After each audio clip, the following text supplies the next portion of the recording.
সে গিয়েছিল দুকলি ব্লকে বিডিও যিনি আরো ওনার আহ্বানে আজকে সর্বদলীয় সভা। এই সভায় ও এবং আমাদের আরেকজন প্রতিনিধি দুজন গিয়েছিলেন। ওকে এই সভা থেকে বেরিয়ে আসার পরেই আক্রমণ করে মারধর করে তার সাইকেল ভেঙে দেয় এই কমপ্লেক্সের ভেতরে মোটর বাইক।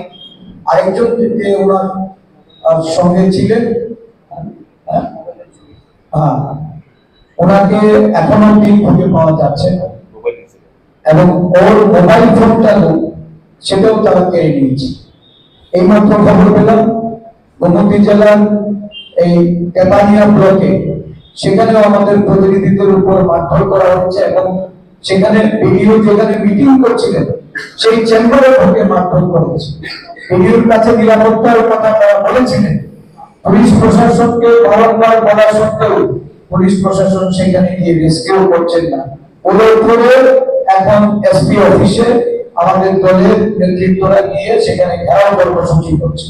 সিমিলার ঘটনা হয়েছে সাতসান ব্লকে, সেখানেও ভিডিও অফিসের ভিতরে তারা যখন মনোনয়ন তুলে দিয়ে আজকে সর্বদলীয় সভা ছিল, সভা অ্যাটেন্ড করে যখন তারা মনোনয়ন পত্র নিয়ে বেরিয়েছে সাথে সাথে তাদের উপর আক্রমণ হয়েছে এবং তারা সেখান থেকে রেস্কিউর জন্য বিডিওকে আবেদন করেছে, কিন্তু বিডিও সাহেব তাদের ডাকে সাড়া দিতে পারেনি এবং সেখানে আমাদের দলের আরো কিছু সমর্থক যারা বিডিও অফিসের মধ্যে আটকা পড়ে আছে, পুলিশ তাদেরকে সেখান থেকে রেস্কিউ করার জন্য জানানো হলেও পুলিশ সেই ব্যবস্থা করছে না।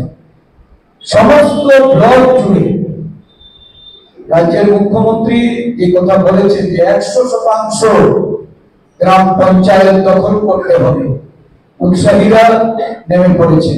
গণতন্ত্রে বলি হচ্ছে, গণতন্ত্রকে ধ্বংস করার জন্য তারা নেমে পড়েছে। কিভাবে নির্বাচন সুষ্ঠু এবং অবাধ করা যাবে, নির্বাচন কমিশনের এতে কোনো ভূমিকা নেই। আমরা বারংবার বলেছি যে অনলাইন মনোনয়ন জমা দেওয়ার ব্যবস্থা করুন, কারণ সর্বভারতীয় নির্বাচন কমিশন সেই ব্যবস্থার জন্য সিওদের অলরেডি নির্দেশ প্রদান করেছে, কিন্তু সেটা করবেন না এই কারণে এই রাজ্যে রাজ্য নির্বাচন কমিশন পুলিশ সরকারের কর্তৃপক্ষ হয়ে কাজ করে চলেছে। আমরা জেলা শাসকের অফিসে মনোনয়ন জমা দেওয়ার জন্য বলেছিলাম, সেই অল্টারনেটিভ ব্যবস্থা এটা করা হবে না। ইতিমধ্যে আমি আজকে একটু আগে রিগ্রেট লেটার পেয়েছি। এই যে অগণতান্ত্রিক ভাবে নির্বাচনটাকে নিজেদের ব্যক্তিগত করার জন্য এবং এই নির্বাচনে 100% ফলাফল করার জন্য মুখ্যমন্ত্রীর নির্দেশ নিয়ে যারা মাঠে নেমেছেন, আজকে জনগণকে সতর্ক হতে হবে।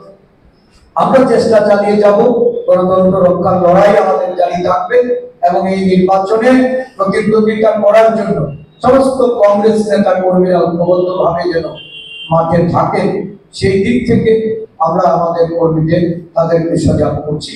আমরা আপনাদের মাধ্যমে রাজ্যের এই অগণতান্ত্রিক বাতাবরণ যা আজকে মোকাবেলা করার জন্য সমস্ত অংশে রাজ্যবাসীকে এগিয়ে আসার জন্য আহ্বান করছি।